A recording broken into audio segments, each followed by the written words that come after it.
सुंदरपुर नामक गांव में रघु नाम का एक गरीब और मेहनती किसान रहता था। उसके पास थोड़ी सी जमीन और एक गाय थी। उसका परिवार छोटा लेकिन खुशहाल था। रघु की पत्नी रमा उसकी सबसे बड़ी ताकत थी। रमा न केवल समझदार और सहनशील थी, बल्कि हर मुश्किल घड़ी में रघु का साथ देती थी। गांव में सेठ धर्मदास नाम का एक धनी व्यापारी भी रहता था। सेठ के पास अपार धन दौलत थी, लेकिन उसका स्वभाव लालची और निर्दयी था। वह गरीबों को उनके कर्ज के जाल में फंसाकर उनकी जमीनें हथिया लेता था।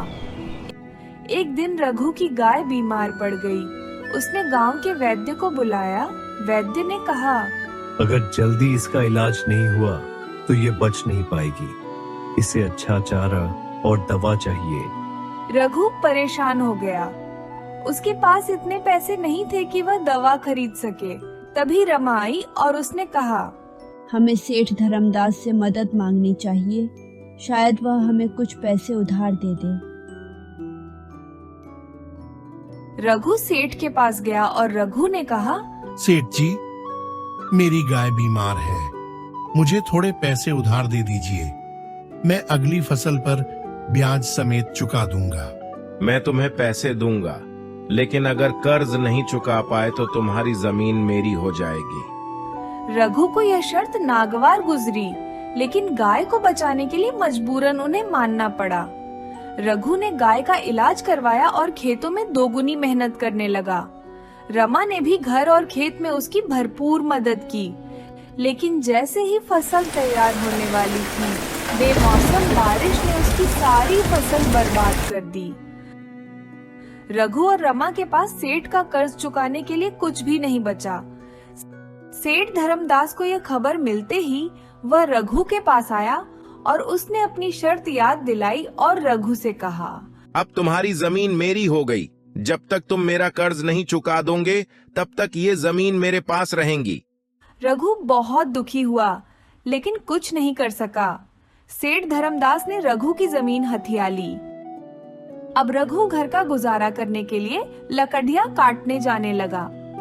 एक दिन रघु जंगल में लकड़ियां काटने गया। वह बहुत थका हुआ था और एक पुराने पेड़ के नीचे बैठकर आराम करने लगा। रमा भी उसके साथ थी। तभी अचानक से एक आवाज आई।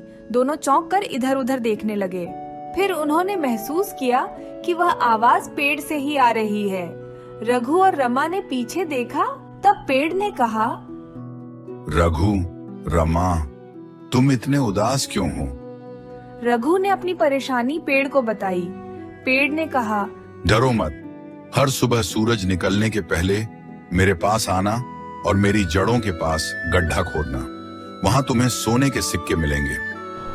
अगले दिन सुबह जल्दी उठकर रघु पेड़ के पास गया और पेड़ की जड़ों के पास गड्ढा खोदने लगा। थोड़ी ही देर में रघु को नीचे सोने के सिक्के मिले। रघु बहुत खुश हो गया और सिक्के लेके घर आ गया। उसने वो रमा को दिखाए। तब रमा भी बहुत खुश हो गई और कहा, अब हमारे अच्छे दिन आ गए। अब हम सेठ का कर्ज चुका सकते हैं और अपनी जमीन वापस ले सकते हैं।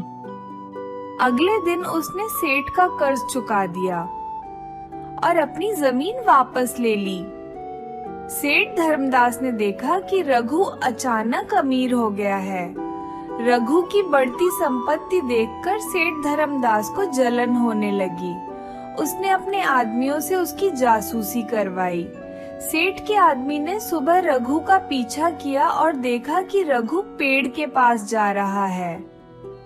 उसने सेठ को बताया कि रघु हर सुबह जंगल के उस पुराने पेड़ के पास जाता है।